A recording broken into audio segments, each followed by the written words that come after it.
Seguimos destruyendo, por lo menos intentándolo, nuestras barreras invisibles y hoy vamos a hablar de un tema serio y preocupante. Serio lo han sido todos hasta ahora, pero este nos preocupa, cuando menos a nosotros especialmente. Hoy vamos a hablar de la violencia de género. Para ello hemos invitado a Feli Muñoz Ruete, psicóloga, sexóloga y tiene además un máster en malos tratos y violencia de género. Feli, buenas tardes. Hola, ¿qué tal? Bueno, pues encantados de tenerte y de abordar este tema que, como digo, nos preocupa especialmente con una persona que sabe de verdad de qué va la violencia de género y además también que trabajas con mujeres que la sufren, que la padecen, hombres. En algunos ayuntamientos, algunos hombres también, que les animamos a que se incorporen, pero no. Aunque la mayor parte son mujeres, porque son las que antes piden ayuda. Es decir, las mujeres tienen muchos menos problemas para pedir una sesión de terapia o ayuda psicológica para todos los problemas. Entonces, en unidades de igualdad o en áreas de igualdad damos un servicio de psicología que es en momentos vitales en la vida, de crisis, en las que tú necesitas... Pues, bueno, para aclarar esto, porque ahí yo creo que vamos las dos en la misma sintonía, vamos a hablar de violencia de género, porque es cierto que son las mujeres las que mueren habitualmente en manos de sus maridos, pero que también sabemos todos que hay algún marido que muere en manos de sus mujeres, pero la verdad es que la cifra no tiene absolutamente nada que ver. No, se trataría de un tipo más de violencia. La violencia de género, hubo una ley, la ley de 2004, que está en todo el Estado, que precisamente se hizo porque para ese caso en concreto, porque la mayor parte de las mujeres que sufrían violencia por parte de una pareja o expareja con la que había habido un vínculo emocional, porque muchos son novios y nunca han compartido un hogar ni un domicilio, pero existe una relación emocional, es esa ley. Pero en Navarra tenemos la ley foral 14/2015, que va por delante en el resto del Estado, porque vamos por delante una ley que ha recogido todo lo que no funcionaba la anterior, cosas importantes, y ya no habla de violencia de género, sino habla de violencia hacia las mujeres. La definición de violencia también es diferente, es decir, es violencia hacia las mujeres, los diferentes grados de violencia y las diferentes formas de ejercer violencia hacia las mujeres. Y también tiene en cuenta una serie de principios y bueno, pues es un avance, pero sí es cierto que cuando hablamos de esto siempre todo el mundo dice, hombre, ¿y los hombres qué? Pues los hombres, yo no digo que no haya mujeres que agreden a hombres, pero estamos hablando de otro tipo de violencia, es una violencia, como tú si sales y pues discutes con la vecina, eso es un tipo de violencia, pero violencia de género tiene una ley y hay dos leyes ya en Navarra en concreto que se definen alrededor de ella porque es un caso particular y amplio. Es cierto, como tú bien dices, que las que mueren son ellas. En mayoría casi aplastante. Y además hay datos, hay cifras y hay unos números que yo no sé, Feli, si poco a poco nos vamos un poco acostumbrando. A mí me da mucha pena esto, ¿no? Pero hubo un momento en el que no se hablaba de estos temas, se ocultaban. Se empezó a hablar de ellos, los medios de comunicación hemos empezado a hacernos eco de los fallecimientos de mujeres en manos de sus parejas y a mí me da un poco de miedo el que llegue un momento en el que ya digamos, jo, qué lástima, qué pena, sí, pero ya empiezan a ser números. Ya, mira, yo respecto a los números se me ocurren dos cosas. Primero, que haya muertes y que sigan existiendo y que, bueno, eso no quiere decir que la ley no funcione, vivimos en una sociedad violenta y esto es un reflejo más de la violencia. Pero eso no quiere decir que en el Estado español tengamos más violencia que en otras partes, Yo animo a la gente a que empiece a mirar otros países. De Europa, no estamos hablando del mundo. En Alemania, en Inglaterra, hay más muertas por violencia de género proporcionalmente que lo que hay en el Estado español, pero hasta hace muy poco no las han recogido como tales y no existen los datos de tanto tiempo como hemos hecho aquí hincapié que hay que hacer. Porque muchas veces los estudios no desagregan los casos de hombre-mujer, o sea, es importante esto, porque parece también que como hablamos, y hablamos bastante, parece que somos el caso más... y no es verdad.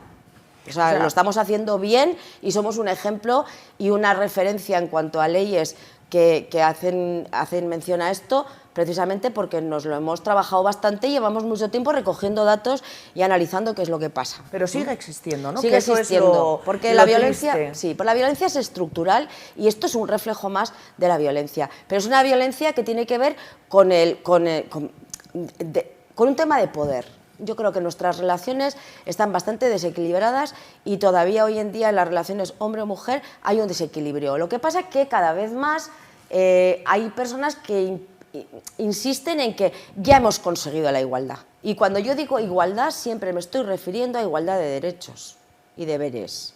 No me estoy hablando de lo que todo el mundo resume, es que estas quieren ser como... Yo soy mujer, estoy muy orgullosa de ser mujer y cuando estamos hablando de igualdad de derechos nos referimos a los derechos que tenemos como hombres y mujeres. Como personas. Y como dice la Constitución, que se nos queda corta para algunas cosas pero no se ha cumplido. Hoy en día en el Estado español, si una mujer se queda viuda, pasa automáticamente a recibir un 60% de lo que ganaba cuando vivía su marido. Y habrá gente que me diga, no ha cotizado. Y entonces entramos en el tema de la conciliación, que es donde más violencia podemos hablar, porque no solamente hay que hablar, la violencia tiene que ver con el tema de conciliar. Son mujeres que han cuidado a sus hijos, a sus maridos, hijos e hijas, a sus maridos, a sus padres, a sus madres, a sus suegros, a sus suegras. Y en un momento igual de un conflicto familiar pueden oírle al marido decir, es que tú nunca cotizaste, es que yo fui el que gané dinero. Pero ¿y si ese hombre tuviera que pagarle todo el tema de cuidados a esa mujer durante todos los años que ha estado dando cuidado y conciliando en casa sin recibir? ¿Por qué se aguanta, Feli? Porque yo creo que una de las claves la has dado tú, ¿no? Por lo menos lo que vemos desde fuera. Hay muchas mujeres que aguantan por muchos motivos. Uno de ellos es el económico.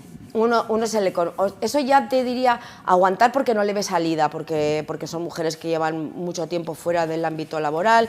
Porque, mira, se aguanta entre otras cosas porque gran parte de lo que hace esa persona que maltrata a esa mujer en casa es convencerla de que sin él no va a poder hacer nada. Es decir, no va a encontrar trabajo. No sirves para nada. Cuando ya empieza, la primera violencia que aparece es la psicológica. No sirves para nada, todo lo haces mal, tú sin mí no vas a ninguna parte, no vas a ser capaz de trabajar, no vas a ser capaz de ir a ningún sitio, ¿quién te va a querer a ti? O sea, es una humillación detrás de otra y cuando consigues romper un poco la autoestima y a esa mujer, pues claro, ya entran los demás. Eso sin entrar en violencia física, solamente con la psicológica.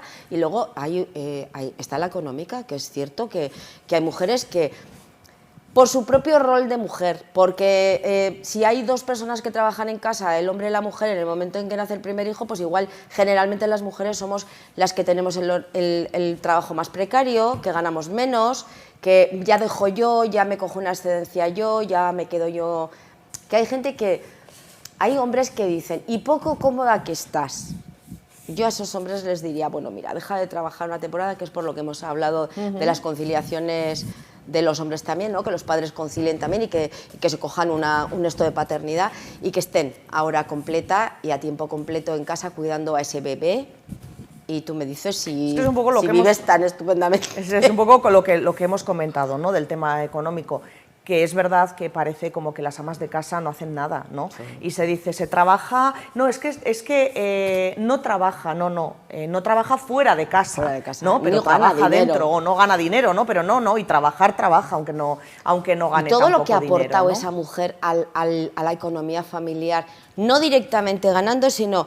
todo lo que supone. Tú pagas a alguien que planche, paga a alguien que lave la ropa, paga a alguien que cuide a un enfermo. Ahora estamos viendo, o sea, tú tienes una persona que cuida a una persona dependiente y tú sabes lo que cuesta tener y asegurar a una persona para que cuide de tu padre, de tu madre o de alguien dependiente en casa. O sea, tú ponte a sumar, no tendríamos dinero para pagar. Por eso los jueces a veces dan el domicilio a quien se hace cargo de los menores o de las menores. Pero no están dándole el piso a la mujer, están dando cobijo a la menor o el menor, que es la persona que se va a quedar a cargo de la menor, si no trabaja fuera de casa. Pero no es que le estén dando el piso porque te regaló el piso, no, es que hay un reconocimiento. Y cuando tú te casas, a la hora de, si no te has casado con separación de bienes, eso se parte por la mitad, pero es una manera de reconocer que vale, yo no he recibido una nómina, pero digamos que si tú me tuvieras que pagar lo que yo hago, pues es que no habría... Si las mujeres reivindicaran el trabajo doméstico y reivindicaran cobrar el trabajo doméstico, probablemente el mundo se pararía, ¿eh? No habría dinero para pagarlo. Para pagar. No habría dinero. Hablabas de que empiezan siempre con una violencia psicológica, aunque hay otras muchas, ¿no? Sí. Violencia económica, sexual. ¿La física es el final del camino? Sí, y tal vez cuando hay violencia física, la psicológica ya lleva mucho tiempo ejerciéndose. Es decir, la psicológica siempre se da. La económica bastante, sobre todo en rangos de edad bastante más que en otros. La sexual a veces también, pero siempre, cualquiera de ellas va acompañada de la psicológica. Es decir, la psicológica, hay una destrucción de la capacidad de decisión de esa persona. El convencerle de que no va a poder salir de ahí. Es como el poder quedarse... sobre esa persona. Eso es, ¿no? O sea, el que ellas es la primera que se convence, no sé si voy a ser capaz, pero porque se lo han repetido muchas veces. Tú aquí no vas a poder hacer nada. Y luego, que tiene mucho que ver también con cómo somos educadas como mujeres. Los niños y las niñas necesitan la figura paterna, necesitan su padre. Yo no sé si le he dado las suficientes oportunidades. Que para cuando... Mira, yo no tengo la experiencia. Hay gente mayor que dice, es que estas no aguantan ahora ya nada. Ahora las mujeres no aguantan nada. Soy a las mujeres mayores, yo trabajo con mujeres mayores mucho, trabajo con todos los... y dicen, es que ya no aguantan nada. Pero para cuando una mujer, en general, yo no digo que no haya excepciones, estoy hablando de generales, ¿eh? Lo ha intentado muchas veces, ¿vale? No a la primera que yo hay una cosa, yo me voy y a la que te dejo y... Por eso, pero si lo siguen intentando, pensando que el problema es suyo, pensando que es que no termina de ver qué es lo que él necesita, es que mira, puede ser por pena, por pensar que ese hombre sin ella no va a ir a ninguna parte, por pensar que yo no voy a poder... hay muchos motivos por los que a una mujer le cuesta, aunque vea que está en un callejón sin salida, dar el paso. Cuanto más tarda en dejar una relación de violencia, más cansada y desgastada está y menos fuerza tiene. Hay un promedio de 8 años de sufrir violencia para cuando alguien se plantea, pero ahí llega ya devastada. Pero esa persona tiene que tener unas secuelas físicas y psicológicas increíbles. Mira, yo te digo, hay aspectos psicológicos...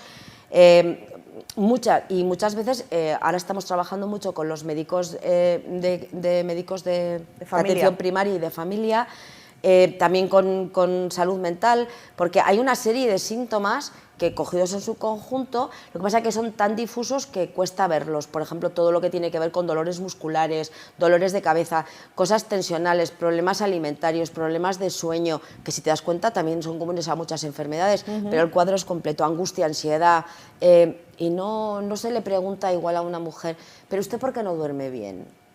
¿Le pasa algo? ¿Le preocupa algo? Las mujeres tienden a ocultarlo también. Tienen que tener confianza. ¿Qué pasa en la atención primaria? Lo hemos vivido en el confinamiento, los médicos no dan abasto.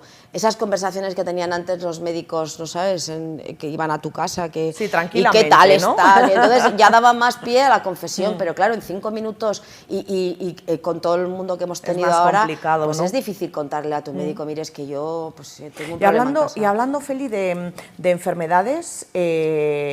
¿los agresores son psicópatas? Porque esto también muchas veces lo hemos comentado. No sé si se dice a nivel un poco de calle, ¿no? De, madre mía, para hacer eso tiene que estar...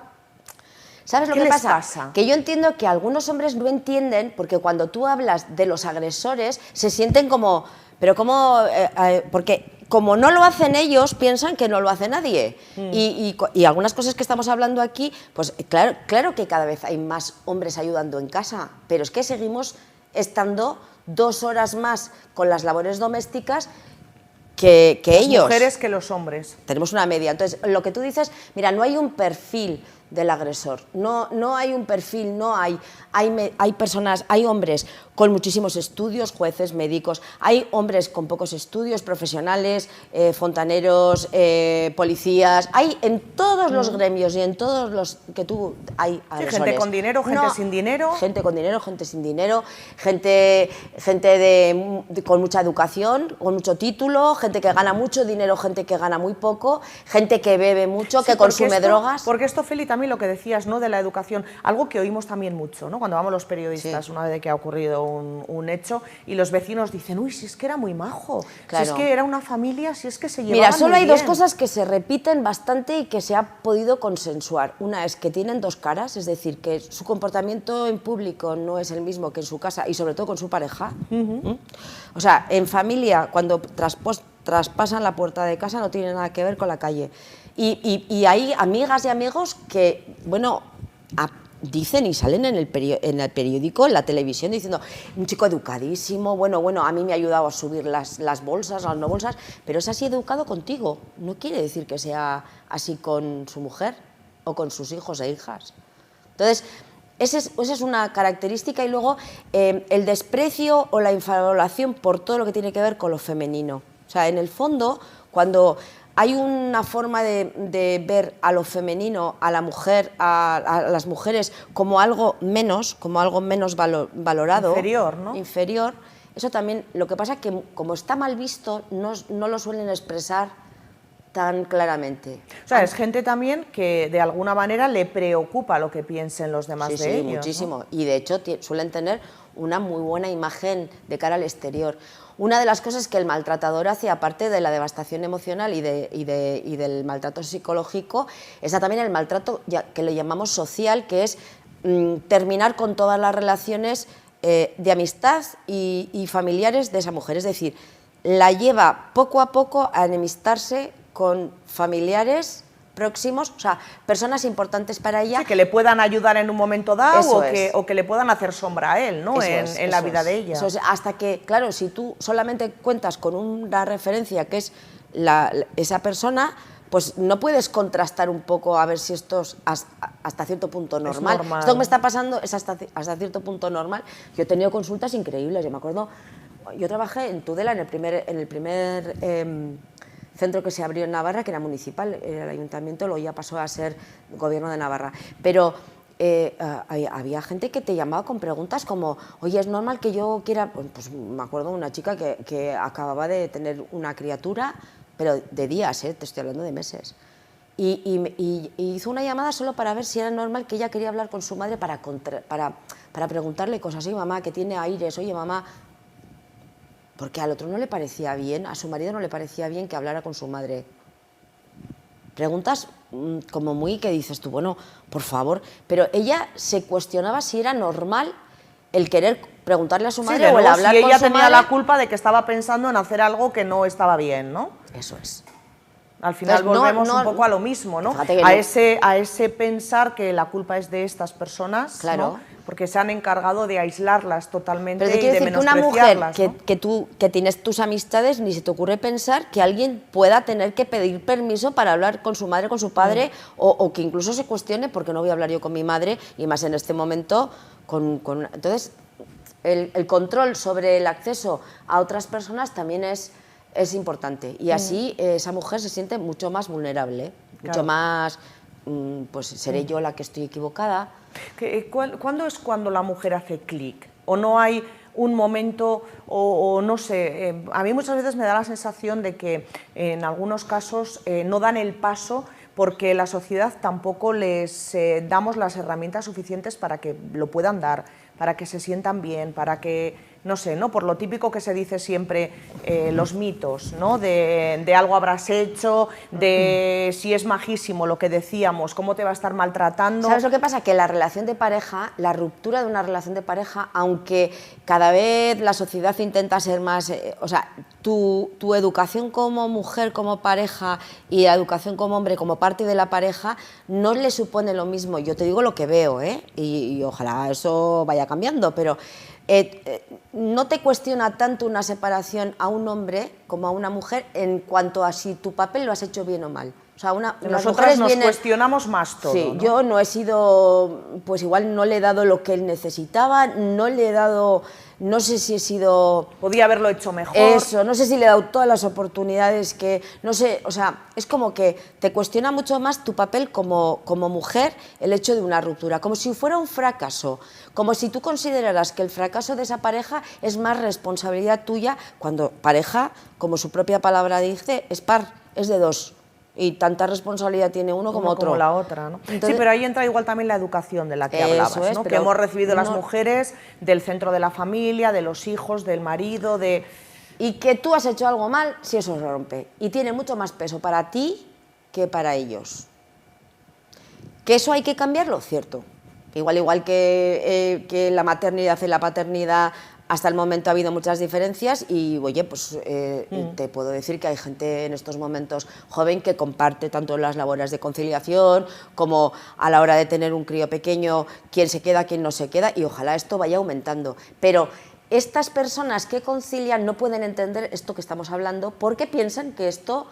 Como yo lo hago, pues piensan que es mucho más generalizado de lo que lo es y no lo es. Bueno, yo creo que también con mirar un poquito alrededor y abrir los ojos es suficiente, ¿no? El hecho de que uno en su casa tenga un espacio compartido no quiere decir que todo el mundo lo tenga, y el hecho, en fin, de que a mí no me pase, ¿no? Lo que me decías tú, Feli, pues no quiere decir que no pase, ¿no? Yo creo que tenemos que ser valientes y ver que esto es un problema que está muy enraizado en la sociedad y que si tú no lo miras desde una perspectiva pasa desapercibido. Por eso hay tantos casos que la gente se asusta.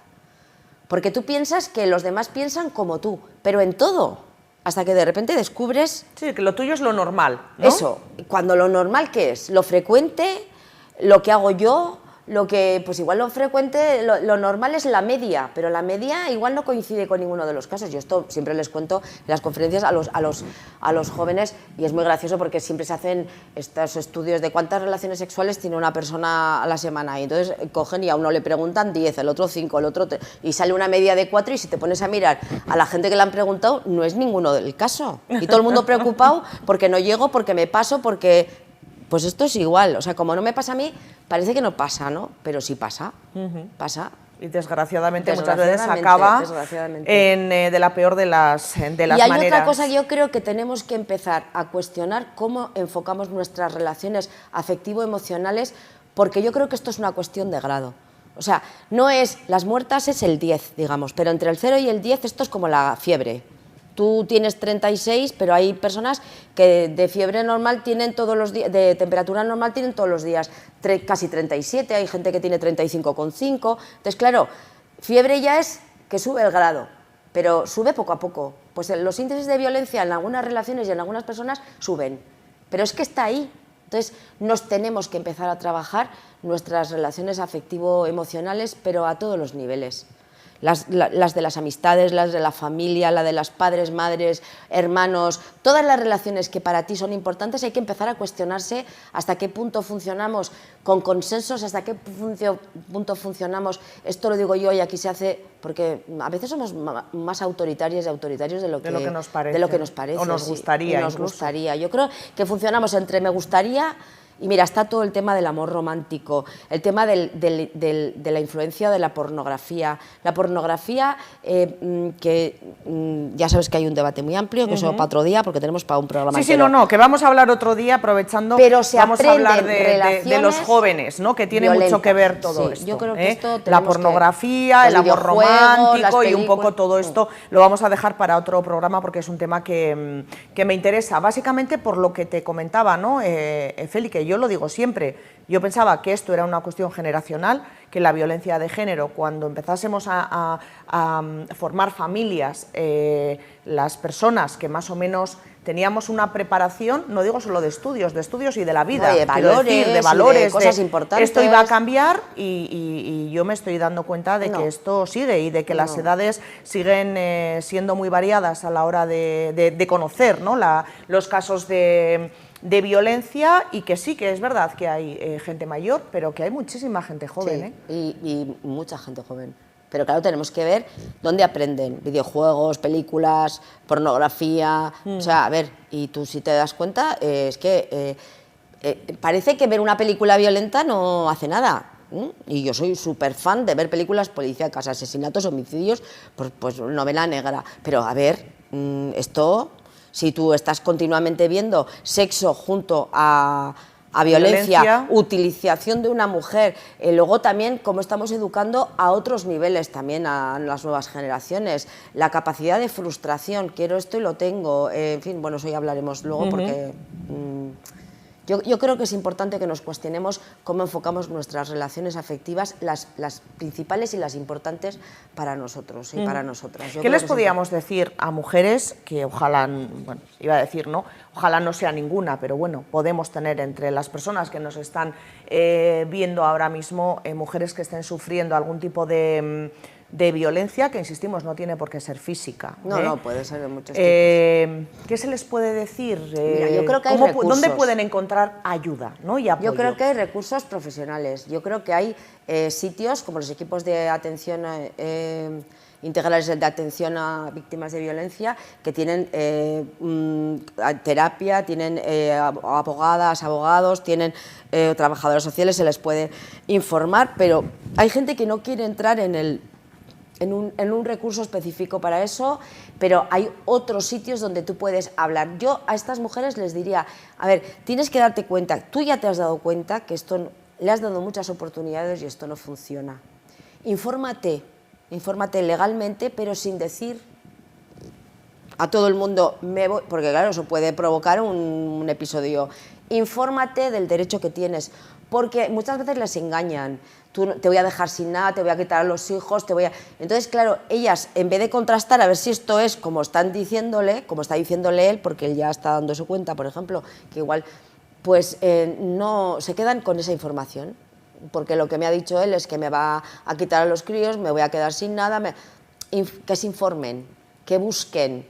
Áreas de igualdad con asistencia psicológica, equipos de atención infancia, equipos de atención integral, perdona, y ahí preocuparse sobre todo por a qué tienen derecho y cómo hacerlo. Hoy en día estamos viendo también mujeres que están saliendo de relaciones de violencia de otras maneras, porque hay gente que tiene mucho miedo a denunciar. A veces hay mujeres que denuncian y no saben qué conlleva la denuncia. Y yo creo que hay veces que hay mujeres que necesitan prepararse para... Porque ponen la denuncia en el momento en el que más y se olvidan de que, claro, no es ese momento del golpe de ese día, es que es luego hay que 8 seguir, años, ¿no?, de episodios en los que alguien tiene que poder reflejar. Bueno, tenemos brigadas asistenciales de la Policía Foral, tenemos cuerpos especializados en recoger denuncias muy bien recogidas, además son especialistas en eso, y hoy puedo decir que yo creo que la policía, en general todos los cuerpos policiales, pero tenemos una policía súper formada para hacer denuncias y para apoyar a esas mujeres. Que sí, es importante. Y cómo te preguntan, y cosas que igual a ti en ese momento no eres capaz de, pero que consideran importantes y se reflejan. Una buena denuncia es súper importante para llevar a cabo un proceso. Pero vuelvo a repetir, también hay otras maneras y hay mujeres que lo que hacen es seguir otro camino. Pero si tú no pones una denuncia, no puede haber una orden de alejamiento, entonces no puede haber una protección directa, que hay gente que no entienda, pero es que me pega ya, pero si no hay una, ¿cómo ponemos una orden de alejamiento? ¿Cómo concluimos que es víctima? Yo creo que ella tiene que darse cuenta que necesita un proceso para ponerse fuerte, que ella ya ve que esto no funciona, pero... Que ya es un paso. Que es un paso. Yo creo que es un paso darte cuenta que tú le has dado algo una oportunidad, otra oportunidad, otra oportunidad, y eso, lejos de mejorar, está cada vez peor. Bueno, pues lo vamos a dejar aquí, porque, insisto, volveremos a invitarte, Feli, para hablar de esa violencia, en este caso en los adolescentes, que también preocupa y mucho, sobre todo a los padres que tenemos hijos en determinadas edades, claro. Y bueno, y a todos, en definitiva, sí, porque esto es el futuro, efectivamente. Y te agradecemos mucho que nos hayas hablado de un tema tan delicado y también el trabajo que hacéis. Muchísimas gracias, Feli. A vosotros.